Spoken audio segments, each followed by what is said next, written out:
Hey everybody and welcome back to another video. I'm making some grungy Distress Ink and Oxide backgrounds today for some cards. I picked no bright colors this time, just muted colors, black and grays. And I'm going to give you the names of the inks I've used finally in the video description, because when I start, you can see them here.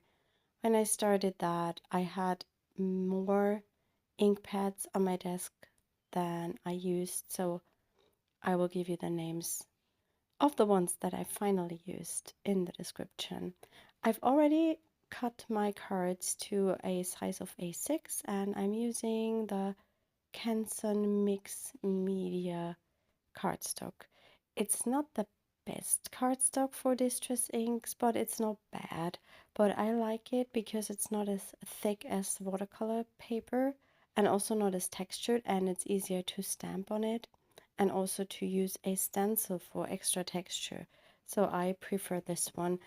The only thing that doesn't work as good as with watercolor paper is when you have the dried inks on the paper and then add water. It doesn't get reactivated as good as on watercolor paper. I'm making 6 backgrounds today. I have already used a bunch of them to make some greeting cards, and those will be shared over the next weeks over on our blog, and I will also share them on Instagram. And you will find the links to today's blog post in the video description, where I post some photos of the finished backgrounds, and you will also find some other creative projects over there. So jump on and have a look. I really love that dotty pattern you get when you use the Distress inks on the gel plate. I think you can get the same pattern when you use a craft mat. I don't have a good craft mat, and I really like to use the jelly plate. But of course you can use a sheet of acetate and work on that and do something similar, but a craft mat or a jelly plate works a bit better than a piece of plastic or glass. My voice is already a little bit better, but not as good as it used to be, so I'm not going to talk too much today because my voice gets worse when I talk too much, so I try not to talk too much. I'm using different combinations of inks. I always make 2 of the same colored backgrounds because then I can use, I don't have to waste the leftover ink. There's always more than just for one card that I have on my plate. Yeah, and that's the reason why I make pairs, I would say. For the first layer, I'm just dipping the paper into the ink and then I let it dry completely. Here you can see how the first layers turned out, and of course I will add more color to these and more layers. That gives them more depth and interest. I really like how they are looking, how these are starting, and I like the soft color tones I got in the background. I'm now going to give them a little bit more contrast by using black soot. I think the backgrounds are quite nice, and I was a little afraid to bring in too much dark now, but we need that contrast just to make it more interesting, and I think it's definitely the right decision. I really like that.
I let these backgrounds dry completely, and now I'm just adding some water droplets to bring in a bit more texture. As I said in the beginning, that does not work as good as on watercolor paper.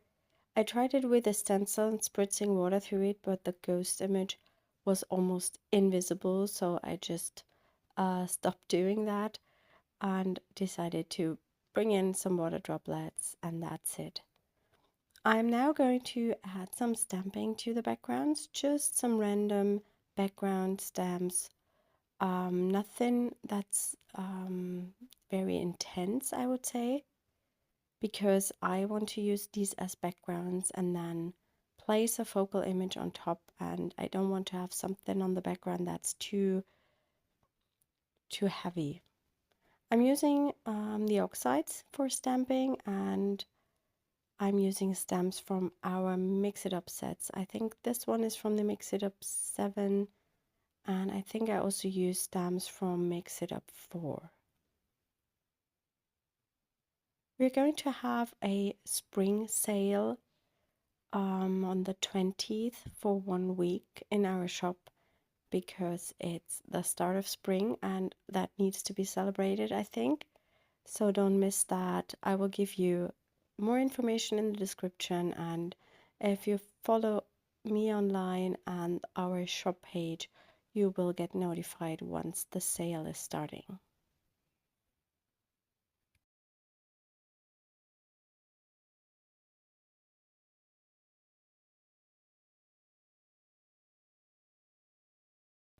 I think that's a really good way to prep a bunch of backgrounds if you need more cards, for example, or if you want to make artist trading cards. You can prep more papers, so you don't have to do that all the time for just one card. That's what I like to do, because I don't want to grab out all these materials when I want to make a greeting card or 2 greeting cards. I like to prep everything and then do the card making a bit later, so I don't have to do all that stuff. I think that's just so much time that you need, so I really like to work in batches. This stamp is a script stamp from our Mix It Up 6 stamp set. I will link all the products I'm using in the video description so you can find them, and for some shops I have a discount code. For some there are only affiliate links. That does not cost you more, that just gives me a little amount back, so I can order something from that shop.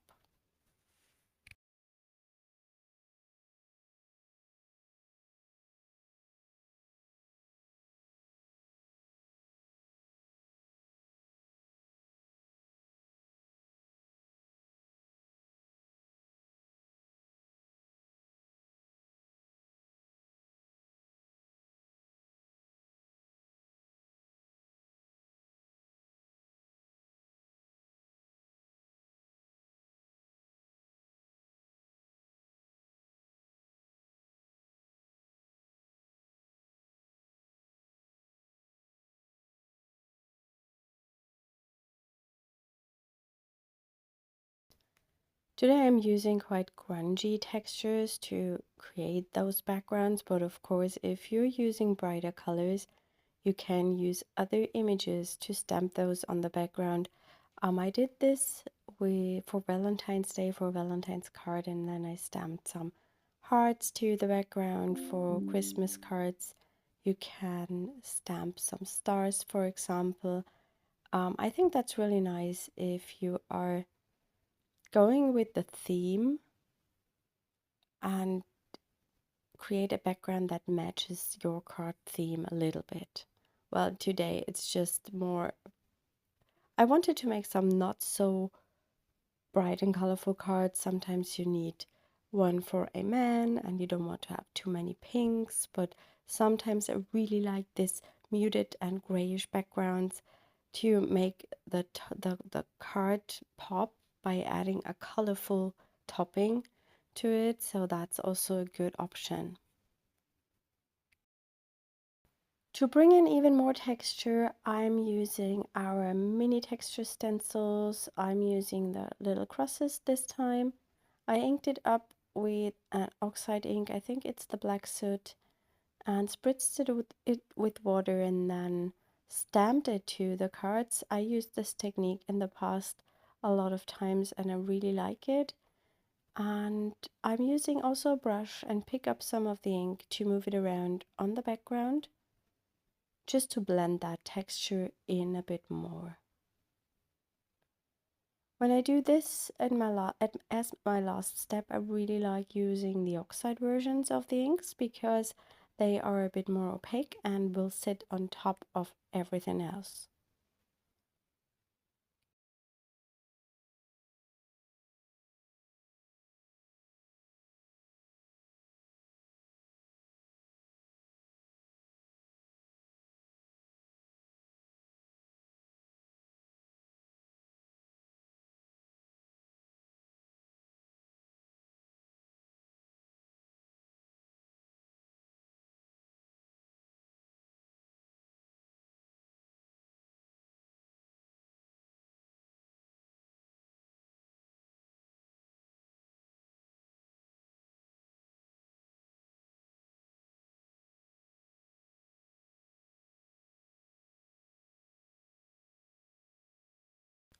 These little stencils are usually one bigger stencil. It's an A5 stencil with 4 patterns and I cut it apart.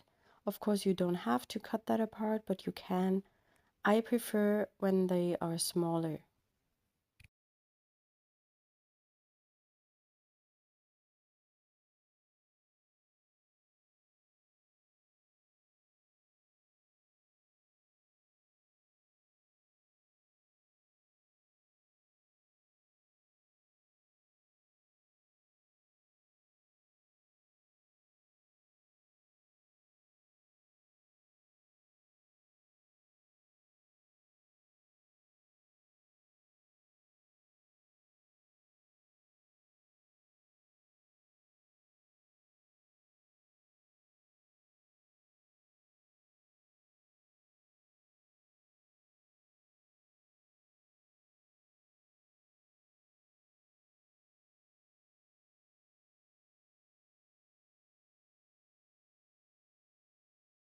I didn't want to use the same pattern on all the cards, so I'm just switching a stencil.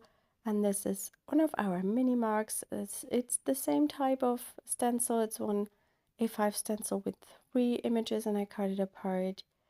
And I'm using it with the oxide in black soot. And I also really like this pattern.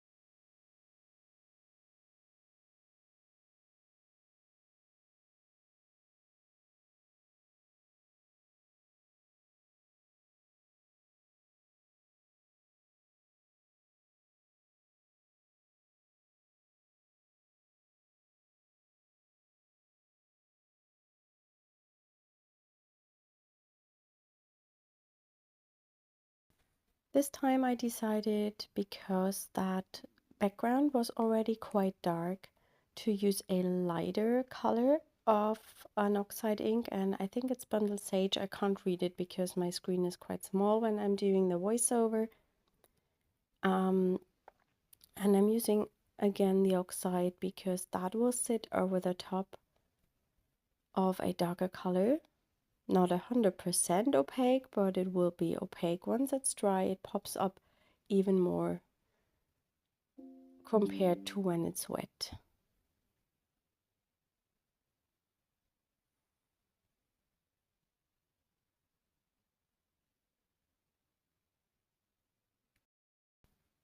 At the end, I will give you the photos of each background so you can have a closer look, or you can jump over to the blog and have a closer look there.